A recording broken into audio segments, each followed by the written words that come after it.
This is the third video in this series where we discuss or summarize the 10 books in the Republic by Plato. The third book in the Republic continues with Socrates discussing the content of stories that can be told to the guardians, and he reviews some of the poets and their writings which were famous at his time, and how some of these stories told by these poets were kind of flawed because they build flawed narratives in the mind of individuals. From this, he moves on to stories about heroes. The most important function, according to him, of this class of stories is to immunize the young guardians against a fear of death. Heroes they can never, or they must never be presented as fearing death or as preferring slavery to death. Hades, the place of dead souls, must never be presented as a frightening place.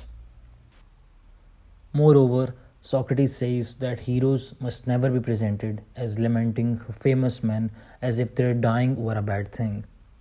Heroes should never be shown engaging in violent laughter, since violent emotions in one direction usually lead to violent emotions in the other.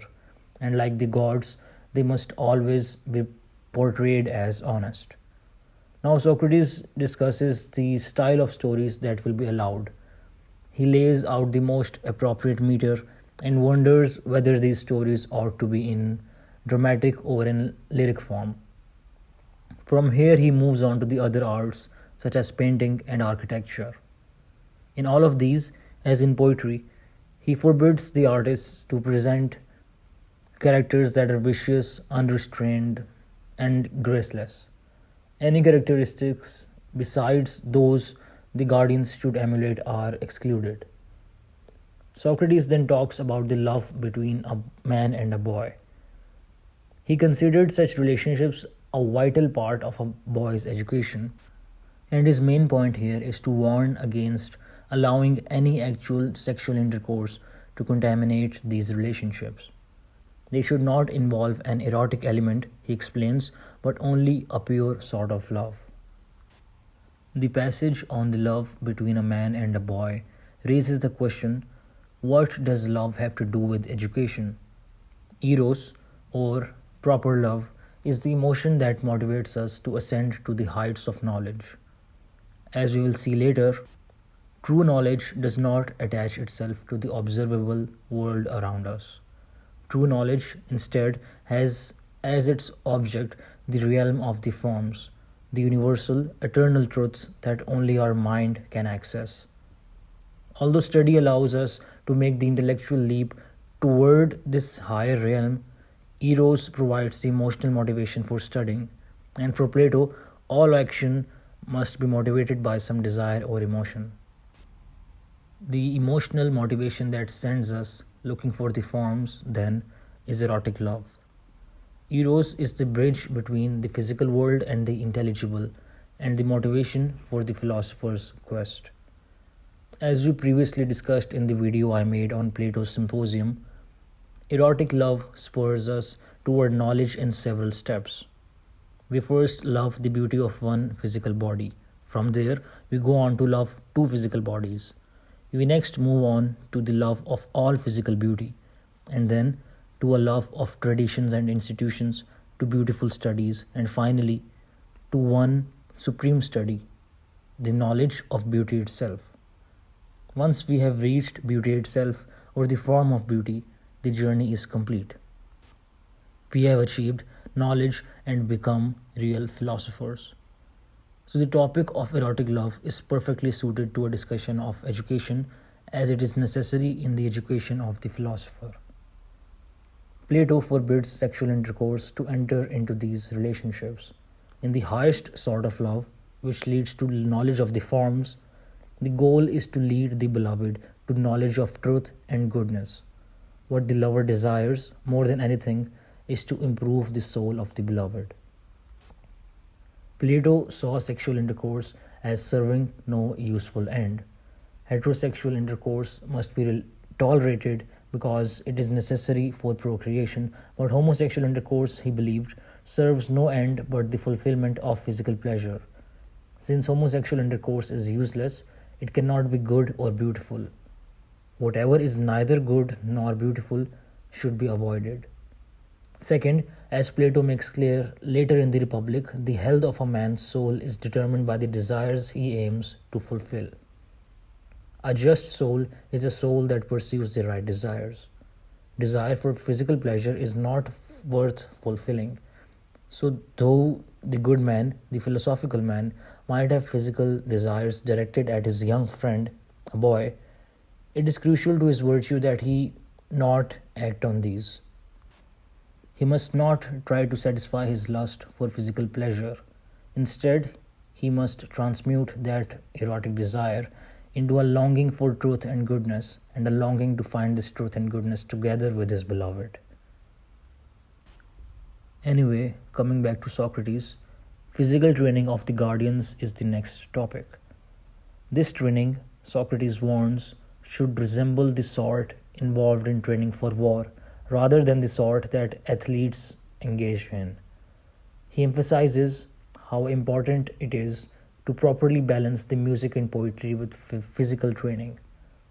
Too much physical training will make the guardians savages, while too much music and poetry will make them soft. Socrates prescribes the medical training that should be provided in the just city. Doctors should be trained to treat the healthy who suffer from a single curable ailment. They should not be trained to deal with the chronically ill. Those suffering from an incurable physical disease should be left to die naturally, and those suffering from an incurable mental disease should actively be put to death. Now that Socrates has finished laying out the proper education for guardians, he introduces the third and final class of the just society, which is rulers. The group until now has been called guardians is split. The best from this group will be chosen out as rulers, and only they will now be termed guardians, while the rest will remain as warriors and will be termed auxiliaries, because their role is to aid rulers by carrying out and enforcing their decisions. To ensure the right selection of rulers, all the young guardians in training are closely observed. They are made to go through various tests which are intended to determine which of them remain steadfast in their loyalty to the city. They are exposed to various fears and pleasures meant to tempt or frighten them out of their convictions. Those who do best in these tests will proceed on to higher forms of education that will prepare them to rule. The rest, destined to be warriors, will end their education where Socrates left off. The further education of rulers is not discussed until book 7. To ensure that there is never controversy over who should rule, Socrates suggests telling all citizens a useful fiction, usually termed the myth of the metals. The myth contends that all citizens of the city were born out of the earth. This fiction persuades people to be patriotic. They have reason to swear loyalty to their particular plot of ground and their fellow citizens. That plot of ground is their mother, and their fellow citizens are their brothers and sisters. The myth holds that each citizen has a certain sort of metal mixed in with his soul, and in the souls of those most fit to rule there is gold, in those suited to be auxiliaries there is silver, and in those suited to be producers there is either bronze or iron. The city must never be ruled by someone whose soul is mixed with the wrong metal. According to an oracle, the city will be ruined if that ever happens. The people must be told that even though for the most part iron and bronze people will produce iron and bronze children, silver people silver children, and gold people gold children, that is not always the case. It is critical to observe the next generation to discover their class of soul. Those who are born to producers but seem to have the nature of a guardian or an auxiliary will be whisked away and raised with other such children. Similarly, those born to guardians or auxiliaries who seem more fit as producers will be removed to that class of society. Although the just society is rigid in terms of adult mobility between classes, it is not as rigid in terms of heredity. Plato ends the chapter with a brief discussion about housing provided for the guardians. The guardians, we are told, all live together in housing provided for them by the city. Guardians receive no wages and can hold no private wealth or property. They are supported entirely by the city through the taxation of the producing class. One last useful fiction that will be told to the guardians is that it is unlawful for them to even handle gold or silver,